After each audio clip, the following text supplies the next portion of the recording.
राजा विक्रम और जादुई दर्पण।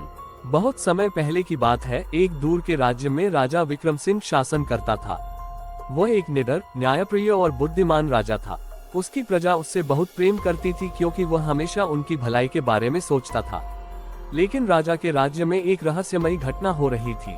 हर पूर्णिमा की रात राजमहल के खजाने से कीमती गहने और सोना गायब हो जाता था। राजा ने अपने सबसे योग्य सैनिकों को तैनात किया, लेकिन कोई भी चोर को पकड़ नहीं सका। राजा का संकल्प। राजा विक्रम सिंह इस रहस्य को हल करने के लिए दृढ़ संकल्पित था। उसने घोषणा की कि जो कोई भी इस चोर को पकड़ने में मदद करेगा, उसे मुंह मांगा इनाम दिया जाएगा। कई जासूस और योद्धा आए, लेकिन कोई भी सफल नहीं हुआ। बूढ़े संत की भविष्यवाणी। एक दिन एक बूढ़ा संत महल में आया और राजा से मिलने की इच्छा जताई। राजा ने उसे दरबार में बुलवाया। संत ने कहा, महाराज, यह कोई साधारण चोर नहीं, बल्कि एक मायावी शक्ति है। इसे पकड़ने के लिए आपको एक विशेष वस्तु की आवश्यकता होगी, जादुई दर्पण। राजा आश्चर्यचकित हुआ और पूछा, ये जादुई दर्पण क्या करता है? संत ने समझाया, ये दर्पण हर उस चीज को दिखा सकता है जो आंखों से छिपी होती है। ये सत्य का प्रतिबिंब दिखाता है। यदि आप इसे खजाने के कक्ष में रखेंगे तो चोर का असली चेहरा उजागर हो जाएगा। लेकिन ध्यान रहे, ये दर्पण किसी को आसानी से नहीं मिलता। इसे पाने के लिए आपको चंद्रगुप्त पर्वत पर स्थित काले जादूगर से मिलना होगा। यात्रा की शुरुआत। राजा विक्रम सिंह ने तुरंत अपने सेनापतियों को बुलाया और यात्रा की तैयारी करने को कहा। लेकिन संत ने उसे चेताया, ये यात्रा बहुत खतरनाक होगी, केवल आप ही इसे पूरा कर सकते हैं।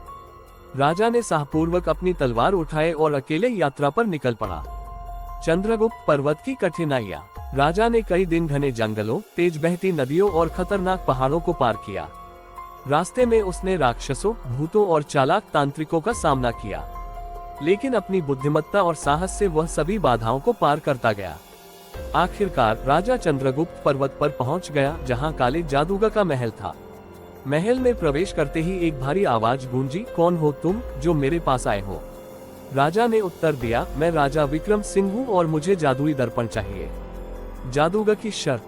जादूगर ने हंसते हुए कहा, यदि तुम इसे चाहते हो तो तुम्हें 3 कठिन परीक्षाएं पार करनी होंगी। राजा तैयार हो गया।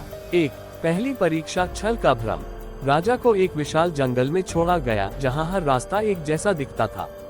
लेकिन राजा ने अपनी बुद्धि से ध्यान दिया कि जिस रास्ते पर पक्षी बार बार लौट रहे थे, वही सही रास्ता था। वह सफलतापूर्वक बाहर निकल गया। 2. दूसरी परीक्षा, शक्ति की परीक्षा। राजा को एक क्रूर दैत्य से लड़ना था, जो अजेय माना जाता था। लेकिन राजा ने अपने कौशल और तेज बुद्धि से उसकी कमजोरियों का पता लगाया और उसे हरा दिया। 3. तीसरी परीक्षा, सत्य की परख। राजा को 3 दर्पण दिए गए और पूछा गया, इनमें से केवल एक ही जादुई है, पहचानो। राजा ने ध्यान से देखा और महसूस किया कि एक दर्पण में उसकी परछाई थोड़ी धुंधली थी।